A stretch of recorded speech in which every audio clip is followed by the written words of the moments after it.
नमस्कार, आदाब। मेरा नाम है पथिक और किताबी केबिन्स पर फिर एक बार आप सभी का बहुत बहुत स्वागत है। आज के वीडियो में मैं हल्की सी कंट्रोवर्शियल बात करने वाला हूँ कि why I prefer fiction over non fiction. अगर सीधी भाषा में मैं कहना चाहूँ, नॉन फिक्शन मेरे लिए बनी है जो उड़ना चाहता है, दौड़ना चाहता है, हिरना भी चाहता है, बस रुकना नहीं चाहता। और फिक्शन मेरे ख्याल से नैना है जिसमें ठहराव है। वो कहती है कि पानी ही तो है, थोड़ा वक्त दो, ठीक हो जाएगा, जहाँ हो वहीं का मजा लेते हैं वाली बात है। और अगर आप थोड़ा सा डिसएग्रीमेंट रखते हैं किसी भी एक बात से, तो यहाँ पर एक ही बात है कि तू राइट नहीं है नैना, बस मुझसे बहुत अलग है। ऑन अ सीरियस नोट बात की जाए तो ये है कि मुझे लगता है नॉन फिक्शन हमें जीवन जीने का सामान देती है, यानी कि tools about how to live a life. पर फिक्शन जो है वो जीवन के बारे में हमें सोचना और सवाल करना सिखाती है कि व्हाट इज लाइफ और why do we live a certain kind of life, or what kind of life do we really want to live, what is the meaning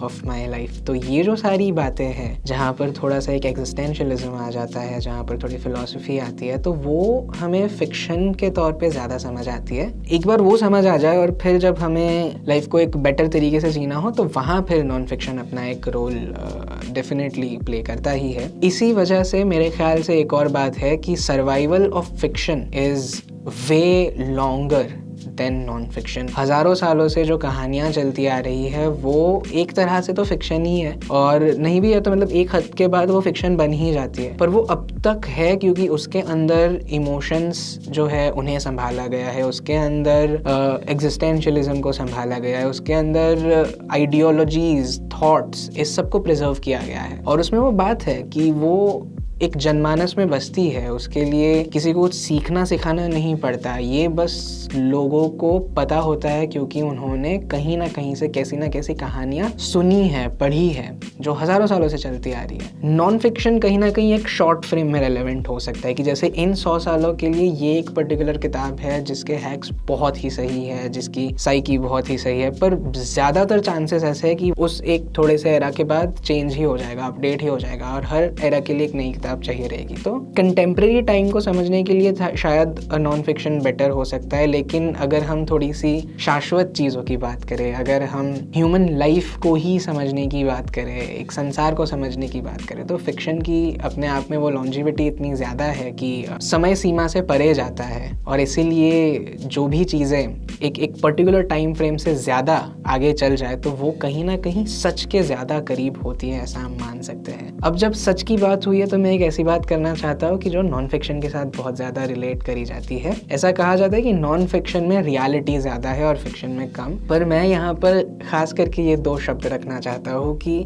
reality and truth can be different, क्योंकि reality is something that can be manipulated. Constructed reality है तो वहाँ पर हम झूठ भी construct कर सकते हैं, पर फिक्शन ऐसी चीज़ है जिसमें झूठ कुछ भी नहीं है, क्योंकि उसमें ना सत्य का बोझ नहीं होता, किसी भी चीज़ पर सच होने का प्रेशर नहीं है, किसी भी कॉन्सेप्ट को सच मानने की जिम्मेदारी नहीं है। यहाँ पर सत्य ऐसे आता है जिसमें कोई हड़बड़ी नहीं है, जिसमें कोई प्रेशर नहीं है। और इसलिए कमू ने कहा था कि fiction is the lie through which we tell the truth. Fiction के संसार में झूठ भी ऐसी सुंदर चीज़ है जिसके सहारे आपको अंत में तो सत्य तक ही पहुंचने मिलेगा। तो ये एक जादू है कहानियों का, फिक्शन का, कि जो आपको कहीं ना कहीं सच से बहुत पास रखती है। और मैं यही कहना चाहता था कि ट्रुथ एंड रियलिटी दो अलग अलग चीज़ें हो सकती है। प्रेजेंट रियलिटी को समझने के लिए शायद नॉन फिक्शन आपको मदद करे, पर जो सच है उसे थोड़ा करीब से देखना हो, समझना हो, तो फिक्शन की तरफ जाने से थोड़ी ज़्यादा समझ मिल सकती है। दूसरी एक चीज़ ऐसी है कि अगर जीवन जीने की खूब सारी लालच है और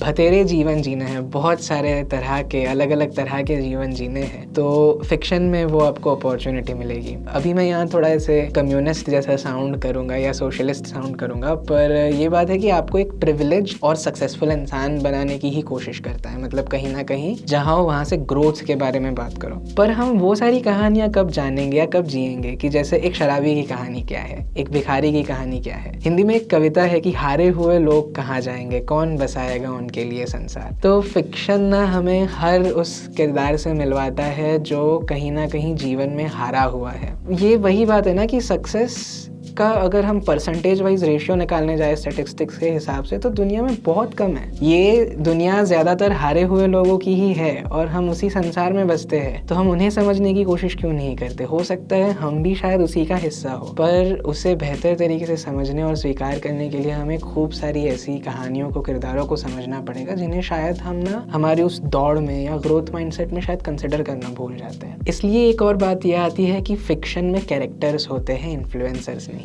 नॉन फिक्शन का कहीं ना कहीं एक अंडरलाइंग पर्पस है कि जो भी आपको बात कह रहा है या जिसके जरिए आपको बात कही जा रही है वो आपको इंस्पायर करे, इन्फ्लुएंस करे। फिक्शन में बस किरदार है, कैरेक्टर्स है, किसी के ऊपर कोई जिम्मेदारी नहीं है कि वो आपको कुछ सिखाए। और जब सिखाने की जिम्मेदारी नहीं रहती ना, तो बड़ी अच्छी बात यह है कि लर्निंग ऑटोनोमस हो जाती है। In fiction you have the choice about what to learn because nobody is there to teach you anything. इसलिए फिर आप अपनी तरह से वहाँ पर सिलेक्ट करते हैं कि अब मुझे कौन से किरदार से या कौन सी कहानी से क्या सीखना है। आप अपना कैरेक्टर चूज़ करते हो कि मैं किससे ज़्यादा रिलेट करता हूँ, क्या नहीं बनना है। ये सारी चीज़ें आपके ऊपर जाती है। आपको कोई गाइडलाइन नहीं मिलती, आपको कोई रूल बुक नहीं मिलती। ये एक ऐसी चीज़ है जिसमें आप खुद से अपनी वैल्यूज़ को पहचान सकते हो, क्रिएट कर सकते हो, समझ सकते हो। तो समझने के लिए जो एक पूरा स्पेक्ट्रम जो हमें मिलना चाहिए कि ये एक साइड है, ये दूसरी साइड है, एक संसार ऐसा भी है, ये ग्रे साइड है, ये सब कुछ जहाँ हमें मिलता है तो वो मेरे ख्याल से फिक्शन में बहुत ज़्यादा मिलता है। एक और बात ये है कि नॉन फिक्शन जो है वो फ्यूचर में बहुत ज़्यादा बात करती है कि ऐसा हो जाएगा, ऐसा हो सकता है, जब ऐसा होगा तब ऐसा हो जाएगा। तो कभी कभी ना ये सोचने में हम इतने खुश हो जाते हैं, हमें इतना मज़ा आ जाता है कि हम एक्चुअली कुछ किए बिना भी इन ख्यालों के साथ बहुत इन्वॉल्व होकर भी खुश हो जाते हैं, हम कहीं अटक जाते हैं। फिक्शन आपको कहीं पहुंचाने की बात ही नहीं करता। अपने आप इसमें एक बेहतर रिजल्ट ये आ जाता है कि आप वर्तमान में जीते हो, इन द मोमेंट, उसी क्षण में जीना शुरू कर देते हो। जैसे एक सिंपल सी एग्जांपल ये कि मैं माइंडफुलनेस के बारे में किताब पढ़ रहा हूँ तो मैं एक क्षण बाद उसे अप्लाई करूंगा या कहीं ना कहीं फ्यूचर एप्लीकेशन ज़्यादा बेहतर होंगे। पर फिक्शन ना अपने आप में एग्जाम्पल है कि माइंडफुलनेस क्या होगी, कि मैं उतना उस संसार में डूबा हुआ और उतना उसमें मैं जी रहा हूँ कि मुझे सीखना नहीं पड़ेगा कि व्हाट इज़ माइंडफुलनेस, अपने आप में वहाँ पर माइंडफुल हूँ। तो फिक्शन कुछ करने का कहने के बजाय आपको वो करवा ही देता है, और नॉन फिक्शन आपको कुछ करेंगे वाला एक जोन है जिसमें जाके रखता है। अगर वो हो जाए तो बहुत अच्छी बात है, पर हम बहुत सारे लोग इसलिए अटके रहते हैं, और इसीलिए तो नॉन फिक्शन की $1 बिलियन इंडस्ट्री है। अगर